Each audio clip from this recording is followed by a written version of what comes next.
രാജ്യത്തിനു വേണ്ടി കായികാധ്വാനം നടത്തിയ വനിതയെ കേരള സംസ്ഥാനം അവഗണിച്ചപ്പോൾ മോദി സർക്കാർ രാജ്യസഭാംഗമായി പരിഗണിക്കുകയായിരുന്നു. സുരേഷ് ഗോപി. സിനിമയിലൂടെ വന്ന സുരേഷ് ഗോപി ഗുജറാത്ത് മുഖ്യമന്ത്രിയായ നരേന്ദ്രമോദിയിൽ ആകൃഷ്ടനാവുകയും മോദി ഫാനായ SGയെ BJP ഭരണത്തിൽ രാജ്യസഭയിൽ എത്തിച്ച ശേഷം പാർലമെന്റ് സീറ്റ് നൽകുകയും കേരളത്തിലെ ആദ്യ MP ആവുകയും ചെയ്തു. ജോർജ് കുര്യൻ. BJPയുടെ ആദ്യകാല നേതാവ്. ക്രിസ്ത്യൻ സമൂഹത്തിൽ നിന്ന് ഒരാളും വരാത്ത കാലത്ത് തന്നെ BJPയിൽ എത്തിയ നേതാവ്. ഒരിക്കലും ഒരാളും പ്രതീക്ഷിക്കാത്ത സമയത്ത് കേന്ദ്രത്തിൽ നിന്നും ഒരു രാജ്യസഭാംഗമാകുകയായിരുന്നു. സദാനന്ദൻ മാസ്റ്റർ. കേരളത്തിലെ മുഴുവൻ പ്രവർത്തകരുടെയും പ്രതിനിധി.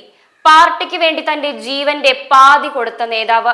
ഓരോ ബലിദാനികളുടെ മനസ്സും മാഷിൽ കാണാം.